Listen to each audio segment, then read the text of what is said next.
యానం ఫలపుష్ప ప్రదర్శన విభాగంలో భాగంగా మాకు గార్డెనర్స్ అందరికీ కూడా వివిధ రకాల పోటీలను అనేది యానం అగ్రికల్చర్ వారు నిర్వహించారు. ఇప్పుడు మీరు చూసేది వెజిటబుల్స్ కేటగిరీలో నేను పెట్టిన ఎగ్జిబిట్.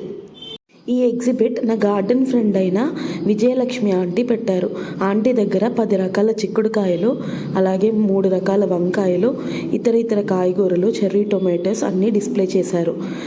ఇవి అన్నీ కూడా ఒక్కొక్కరు ఒక్కొక్క వెజిటేబుల్స్ తీసుకొచ్చి వారి పోటీ స్థానాలలో నిలిపిపెట్టారు. దీంతోపాటు ఎన్నో రకాల ఆనపకాయల్ని కూడా అక్కడ డిస్ప్లేలో ఉంచారు. ఈ పోటీలో ఎంట్రీ ఫీజు కానీ, అలాగే ఎన్ని రకాలు పెట్టాలి అన్న లిమిట్ అనేది ఏదీ లేదు. ఎంతమంది అయినా కూడా పోటీ చేయొచ్చు. ఫీజు అటువంటిది ఏదీ ఉండదు. కాకపోతే మనం ఇంట్లో న్యాచురల్గా పండించే కాయగూరలను తీసుకొచ్చి డిస్ప్లే చేయాల్సి ఉంటుంది.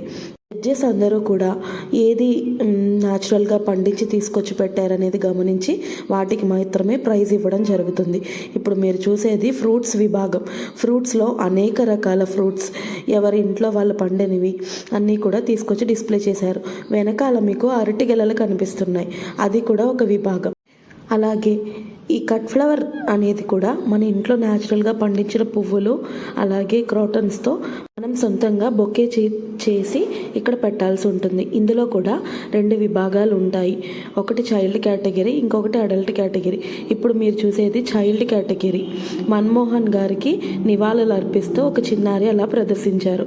అలాగే వెనకాల కొబ్బరి గెలలు కనిపిస్తున్నాయి కదా, ఇది కూడా ఒక కేటగిరీ. ఇక్కడ నుండి నేను ఏవైతే ఎగ్జిబిట్ చేశానో వాటిని చూపిస్తున్నాను. ఇది నా ఫ్రూట్స్ ఎగ్జిబిట్, ఇది నా వెజిటేబుల్స్ అనేది ఎగ్జిబిట్ చేశాను ఇలాగా. ఇది నా ఇంట్లో న్యాచురల్గా పండించిన అరటి గెలలు మరియు గుమ్మడి, బూడిద గుమ్మడి. ఇది అడల్ట్స్ కేటగిరీలో నేను పెట్టిన కట్ ఫ్లవర్. ఇవన్నీ కూడా ఇంట్లో న్యాచురల్గా పండించి నేను అక్కడ తీసుకెళ్ళి ఎగ్జిబిట్స్ అనేవి డిస్ప్లే చేయడం జరిగింది. వీటి రిజల్ట్స్, అలాగే మనకి ఎన్ని ప్రైజ్లు వచ్చాయి, ఏ కేటగిరీలో వచ్చాయని నెక్స్ట్ వీడియోలో తెలియజేస్తాను. Thank you for